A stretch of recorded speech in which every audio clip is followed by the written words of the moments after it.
Welcome back to Thai Movie Recap. Tonight, we're not talking about ghosts, not monsters, not curses.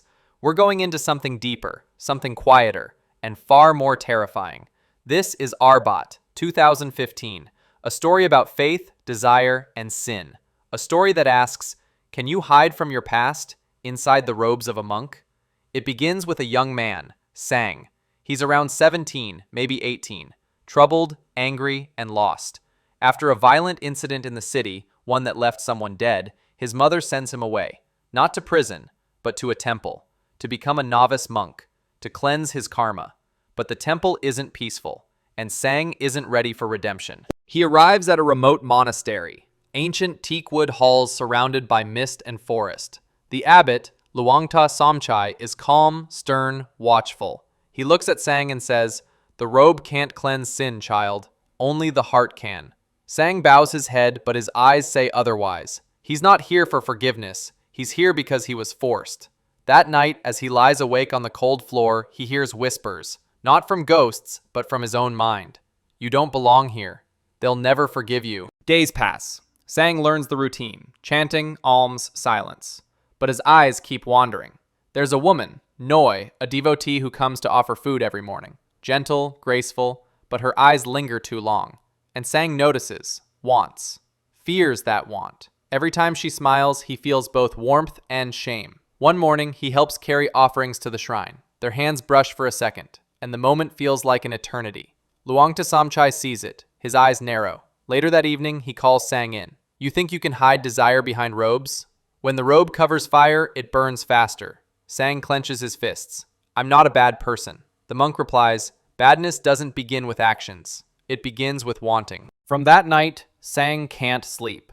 Dreams plague him. Visions of blood, of hands reaching for him, of the man he killed. He wakes up screaming, sweat pouring down his face, and sees a figure at the edge of his bed. A shadow, shaped like a monk, whispering, repent. But when he blinks, it's gone. The line between reality and nightmare begins to fade. He sees faces in the candlelight. He hears voices during meditation. You don't deserve peace. You're just wearing holiness like a mask. He begins to believe that the temple itself is alive, watching him, judging him. Even the Buddha statues feel like they're staring. Then, Noi returns. This time she stays longer. She confesses she once loved a monk. She says she can't forget him. Her voice trembles, her hands shake. Sang realizes something.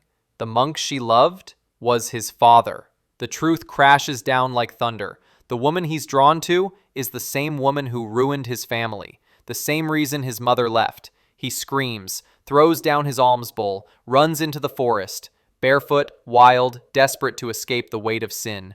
He collapses near a small shrine. Lightning flashes, and he sees that shadow again, the monk, the same one from his dreams, but now it steps closer. Its face is his own. You can't escape what you've done. You can only atone. The shadow raises a hand, and in that moment, Sang finally breaks. He screams into the rain, then take it from me! Thunder roars. The screen fades to white. When morning comes, the villagers find him collapsed before the Buddha statue. He's alive, barely. Tears and mud stain his robe. The abbot kneels beside him and whispers, now you begin to understand. Sang opens his eyes. For the first time, he looks calm, empty. He has faced the ghost, not of death, but of himself. That was Arbat, a film banned, censored, and misunderstood. But beneath the controversy, it's one of the most haunting meditations on guilt ever made in Thai cinema. There are no jump scares here, no ghosts with long hair, only the kind that live inside us, the kind that whisper when we're quiet, the kind that follow us into prayer. Final reflection. Arbat asks a simple question. Can the robe cleanse desire? And its answer is terrifyingly honest. No. It only reveals it because holiness without awareness becomes another mask, and every mask cracks under guilt. Sin doesn't haunt us because it's evil. It haunts us because it's unfinished. This has been Thai Movie Recap. If you listened through to the end, thank you for facing the darkness with me. Next time, we'll explore another film where morality and fear collide. Until then, be kind to yourself. And remember, not every ghost lives outside. Some of them wear the robe. Thank you for listening to Thai Movie Review and Spoil.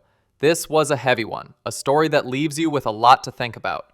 What are your thoughts on the film? Which scene has stayed with you all these years? Feel free to share your thoughts in the comments. That's all the time we have for today. Until next time, goodbye.